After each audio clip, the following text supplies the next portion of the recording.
Jail में बंद गोरक्षक मोनू मानेसर को आज गुरुग्राम जिला न्यायालय में पेश किया गया, लेकिन आज उसे बतौर आरोपी नहीं बल्कि बतौर गवाह पेश किया गया।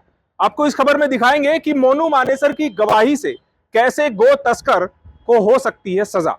नमस्कार, मैं हूं सुनील यादव और आप देख रहे हैं गुरुग्राम न्यूज। गोरक्षक मोनू मानेसर सितंबर के महीने से जेल में बंद है।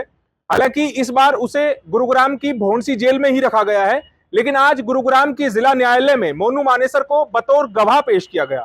दरअसल गुरुग्राम में एक ऐसा केस जो काफी सुर्खियों में रहा और जो खबर भी हमने आप लोगों को दिखाई, उसी केस में आज मोनू बतौर मुख्य गवाह के तौर पर जिला न्यायालय में पेश हुआ। सबसे पहले आपको दिखाते हैं कि कौन से मामले में मोनू मानेसर को गवाह के तौर पर पेश किया गया है। उसके बाद आपको दिखाएंगे कि आज की कार्रवाई कोर्ट में क्या क्या हुई है।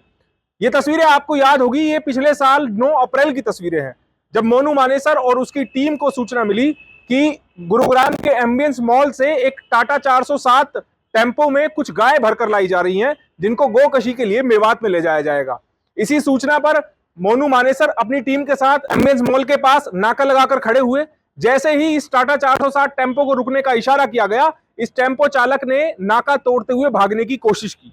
जब गोरक्षकों ने इस गो तस्करों से भरे हुए टेम्पो को रोकना चाहा, तो उन्होंने चलते हुए टेम्पो से न केवल जिंदा गायों को गोरक्षकों की गाड़ी पर फेंकना शुरू कर दिया, बल्कि गोरक्षकों पर फायरिंग भी करनी शुरू कर दी और गोरक्षकों की जान लेने की कोशिश की। आपको हैरानी होगी ये जानकर, शायद आप भूल गए हो कि 9 अप्रैल को जब ये घटना हुई तो उस दौरान ये गो तस्कर लगभग 22 किलोमीटर तक गुरुग्राम की सड़कों पर इसी तरह अपनी गाड़ी को दौड़ाते रहे और चलती हुई गाड़ी से न केवल ये फायरिंग करते रहे बल्कि जिंदा गायों को भी इसी तरह ये फेंकते रहे। ये वो तस्वीर है जब ये गो तस्कर भागने के लिए, गोरक्षकों से बचने के लिए जिंदा गायें फेंक रहे हैं, फायरिंग कर रहे हैं और उसके बाद ये टेम्पो में देखिए कि किस तरह हाथ जोड़कर बैठे हुए हैं। हालांकि 22 किलोमीटर पीछा करने के बाद जब इनकी गाड़ी का टायर फट गया, उसके बाद ये सोहना रोड पर अपने टेम्पो को इसी तरह घसीटते रहे और उसके बाद जब घामड़ोस टोल प्लाजा के पास ये टेम्पो पहुंचा तो वहां पर इन गो तस्करों ने भागने की कोशिश की, लेकिन मुस्तैद गोरक्षकों ने, जिन्होंने 22 किलोमीटर तक इनका पीछा किया, मोनू मानेसर और उनकी टीम ने 4 गो तस्करों को मौके पर ही धर दबोचा और गुरुग्राम पुलिस के हवाले कर दिया। भोंडसी पुलिस स्टेशन में इस पूरे मामले में प्रिवेंशन ऑफ गो संवर्धन एक्ट के तहत केस दर्ज किया गया, आर्म्स एक्ट लगाया गया। इसके अलावा जान से मारने की कोशिश यानी कि आईपीसी 307 के तहत 6 गो तस्करों के खिलाफ केस दर्ज किया गया, जिनके नाम यहाया, बल्लू, तस्लीम, खालिद उर्फ भैंसा, शाहिद, शौकीन उर्फ सुंडा, ये 6 लोग जिनके खिलाफ केस दर्ज किया गया। इनमें से 4 लोग मेवात के रहने वाले हैं, जबकि 2 लोग फरीदाबाद के रहने वाले हैं। इस पूरे मामले में गुरुग्राम पुलिस ने मौके से जब ये टेम्पो पकड़ा गया तो एक अवैध देसी कट्टा भी बरामद किया, गोलियां भी बरामद की, वो तस्वीरें आप लोगों के सामने हैं। और इनसे जिंदा गाय तो इन्होंने जो चलती गाड़ी से फेंकी, वो तस्वीरें सबूत के तौर पर तो सामने है ही। इसी मामले में आज गोरक्षक मोनू मानेसर को भोंडसी जेल से गुरुग्राम के जिला न्यायालय लाया गया, जहां पर मोनू मानेसर को बतौर गवाह यहां पर पेश किया गया।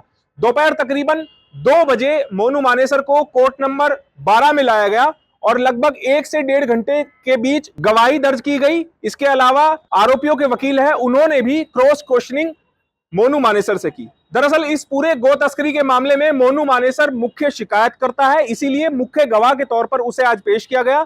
उसकी गवाही यहां पर कराई गई और लगभग 1.5 घंटे की गवाही दर्ज होने के बाद वापस मोनू को भोंडसी जेल शिफ्ट कर दिया गया। सुबह जब मोनू मानेसर को यहां पर लाया गया तो पूरे कोर्ट रूम के आसपास के इलाके को खाली करा लिया गया। मोनू मानेसर के साथ भारी सिक्योरिटी फोर्सेस भी लगाई गई, क्योंकि मोनू मानेसर और उसकी फैमिली को कई बार अज्ञात नंबरों से जान से मारने की धमकी देने की कॉल आ चुकी है। इसके अलावा कई साल पहले जब मोनू मानेसर गो तस्करों का पीछा कर रहा था तो उस पर भी जानलेवा हमला हुआ और उसके सीने में एक गोली भी लगी थी। इसीलिए कोर्ट के आदेश पर मोनू मानेसर की इतनी सिक्योरिटी रखी गई है और उसको कोर्ट में बतौर वीडियो कॉन्फ्रेंसिंग पेश होना होता है। लेकिन इस केस में मुख्य तौर पर गवाही मोनू मानेसर की होनी है, मुख्य गवाह मोनू मानेसर है और शिकायतकर्ता भी इस मामले में मोनू मानेसर है। इसीलिए फिजिकल तौर पर मोनू मानेसर की आज गुरुग्राम के जिला न्यायालय में पेशी कराई गई है। वकीलों को उम्मीद है कि मोनू मानेसर की गवाही के बाद जो बाकी बचे हुए गवाह हैं उनकी भी गवाही होगी और उम्मीद ये जताई जा रही है कि सभी गवाही होने के बाद, सभी सबूत कोर्ट के सामने पेश करने के बाद इन सभी आरोपी गो तस्करों को सजा अवश्य होगी। इस खबर के बारे में आप हमें अपनी राय कमेंट करके जरूर दीजिएगा। साथ ही साथ आप इस खबर को जरूर शेयर कीजिएगा ताकि सभी लोगों तक सही जानकारी सही समय पर पहुंच पाए। नमस्कार।